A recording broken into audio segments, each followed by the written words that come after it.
explained to them that they was the most one-sided trade deals in the world. We've got to reopen them. We've got to make them fair. And they'd say, what do you mean? I said, we'll just take the same deal we gave you. They would look at you like, good gracious sakes alive, you mean you want the same deal we've had for years? That's fair. Then you start to negotiate and say, well, a fallback position, we'll just take the deals that y'all made with Europe because they're a whole lot better than the ones you made with the U.S. You know what the problem is, folks? It's foreign lobbyists are wrecking this whole thing. Right here, Time magazine just says it all. It says, in spite of Clinton's protests, the influence peddling machine in Washington is back in high gear. The headline, Time magazine, a lobbyist paradise. I'd like to respond to we are being sold out by foreign lobbyists. We've got 33 of them working on this in the biggest lobbying effort in the history of our country to ram NAFTA down your throat. I'd like to respond. Bad news. The good news is it ain't working. Okay. I'll turn it over to the others. Okay, thank you. And we'll get another call. One of President Clinton's first acts in office was to put limits on the lobbyists and new ethics laws, and we're working for lobby law reform right now. But, you know, we had a little conversation about this earlier, but every dollar that's been spent for NAFTA has been publicly disclosed. We don't know yet. Tomorrow, perhaps tomorrow we'll see. But the reason why, and I say this respectfully because I served in the Congress, and I don't know of any single individual who lobbied the Congress more than you did or people in your behalf did to get tax breaks for your companies. And it's legal. Well, you're lying. It's legal. You're lying now. You didn't lobby the Ways and Means Committee for tax breaks for yourself and your companies? What do you have in mind? What are you talking about? Well, it's been written about extensively, and again, there's nothing illegal about it. Well, that's not the point. I mean, what are you talking about? Lobbying the Congress. Well, you know a lot about it. Spell it out. You didn't lobby the Ways and Means Committee? You didn't have people lobbying the Ways and Means Committee for tax breaks? What are you talking about? In the 1970s. Well, keep going. Well, have you? Well, did you or did you not? I mean, it's not. Well, you're so general, I can't pin it down. Yeah, but I mean, 1970s. No, I'm not charging anything illegal, but this blunderbuss attack on all lobbying. I think he did that. You made a statement about lobbying. Wait just a minute. Wait just a minute. Let's talk about the lobbying reforms. That's the biggest sham in history. All you had to do was take a pledge. A pledge is like a pledge to quit drinking. We don't have lobbying reform under Clinton yet. We will get it, but we don't have it yet. And this stuff they've come up with is nothing. And if you look at who's running all these economic negotiations, it's a who's who of former foreign lobbyists now in the Clinton administration. Okay. McLean, Virginia. Hello. I'll say again. Sir, this is for Mr. Perot. Yes, sir. Go ahead. Sir, over the past 5 years, and I think you probably know this, the U.S. has nearly tripled its electronics exports to Mexico, worth about $6 billion. Now, that's produced a lot of high-tech, good-paying jobs in America. Now, if Congress does the right thing and passes NAFTA and removes the tariffs on these products, how can you believe that this wouldn't increase our exports, create more jobs, create more exports for America? Well, I think you're seeing, counted in that figure, every piece of electronics that goes to Mexico does a turnaround in an assembly plant and comes back to the United States. I am certain you're seeing all the radios that go down and get put in cars that come back to the United States.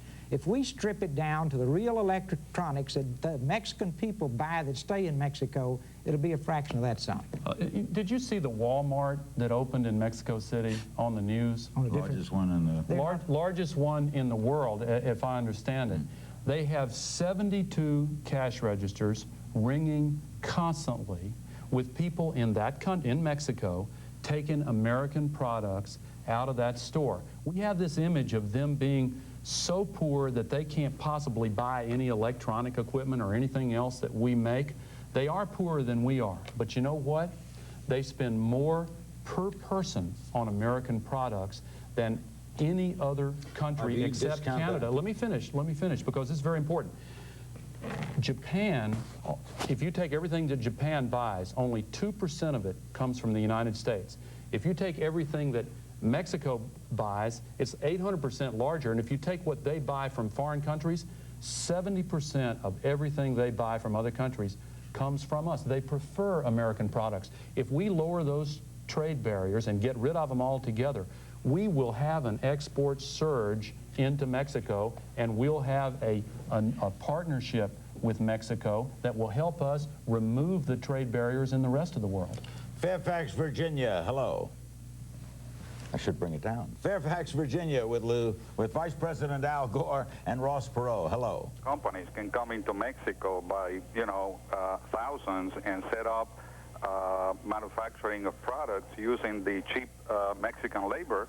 And I think that that is the biggest threat to the loss of U.S. jobs. Is this correct? No, it's not correct, because American workers are more than 5 times more productive than their counterparts in Mexico, because they have better tools, they have better training, they have a better infrastructure. There are lots and lots of companies that moved down to Mexico and decided that they would rather move back to the United States. I've got a whole long list of them. General Motors is one of them that moved down while Mr. Perot was on the board. He may have voted against that, but they have, I don't know, but they have now started moving jobs back from Mexico back to the United States. Let me give you another example. Norm Cohen in Charlotte, North Carolina, is in the textile business. 15 years ago, he tried to sell his products in Mexico. He had the price, he had the quality, he couldn't sell. Why not? He went and investigated. His Mexican counterparts got a little mail out from the Mexican government every month with a listing of all the foreign companies, including American companies, that wanted to sell in competition into Mexico. They were given an opportunity to put an X mark beside the name of any company they didn't want to compete with. He got some investors and opened up a company in Mexico. Now, NAFTA not only eliminates the taxes at the border, it eliminates practices like that X marks the spot.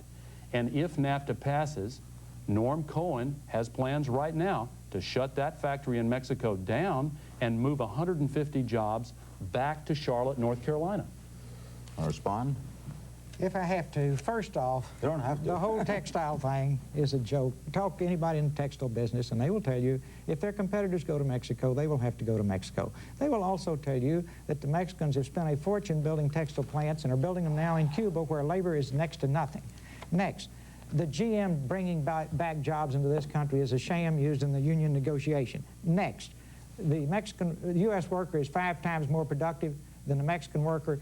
Big joke of the century. The Mexican worker is a good worker. He is an industrious worker. He quickly gets up to 70% is productive, and after 3 to 5 years is 90% is productive and only makes 1/7 as much. You cannot compete with that in the good old USA, particularly with our benefits, retirement, and so on and so forth. It's just that simple. It's a tilted deck. Mexico City, hello. Not just that simple. Hi. The subject has come up about the possibility of Japanese taking over if NAFTA doesn't go through. Yeah. I'm American. I've been living in Mexico City for many years. There are thousands of Japanese here. They are waiting. They are lurking. What are you people doing? Let me answer that. Hold on. What's the finish of it, ma'am? All right, I didn't hear the Yeah, end she of it. said, what are you doing? Why don't you Does he wake get up? to answer first Why don't you every wake time? up? No, I think there's... You go ahead and answer, No, but you go ahead. I'd like to answer, but you go Let him first. go ahead. He can have it. I'm going to, as long as I get a brief follow-on. Okay, well, I think the question was It'll for only you. take a minute to kill this snake. Go ahead. You go ahead, kill it. You're talking about the question, not me, right? No, this question. Absolutely. Excuse me. No, question. Go ahead. No. It's for you. Just as basic. There's a constant in the Clinton administration. Anytime they get cornered, they go into what I call the sky is falling routine. The presidency is at stake. The Japanese are coming. No, the question was, Next she thing says we'll there are have is the British are coming. You know, the ghosts are coming. Look, the Japanese cannot just wander into Mexico, do anything they want to do, dump across our border unless we're stupid enough to let them. Now, if our foreign lobbyists stay wired in the way they are now, we'll probably say, ooh, this is wonderful. I can tell you about Japanese deals that have been cut through our foreign lobbyists. I can tell you a deal that's buried in this agreement that gives a $17 million benefit to Honda. It's buried. I can show it to you in print. It's there big time. I can show you a deal Benefits a on single company? You bet. I can show you a deal on Tennessee whiskey that'll make you just wonder what the heck is going on. The sky is not falling. The Oh, let me Japanese are our friends. Okay. They're not a threat. Let me They're not a respond. threat. Both automobile manufacturers, including Honda in Marysville, Ohio, Nissan in Tennessee, Saturn in Tennessee, all of the companies in Detroit, they benefit because that Mexican tariff has brought down to zero. Tennessee Every other whiskey American, benefits. Tennessee whiskey benefits. Every American business potentially benefits if they want to sell in Mexico. But hold on, because I want to respond to her question. This is extremely important.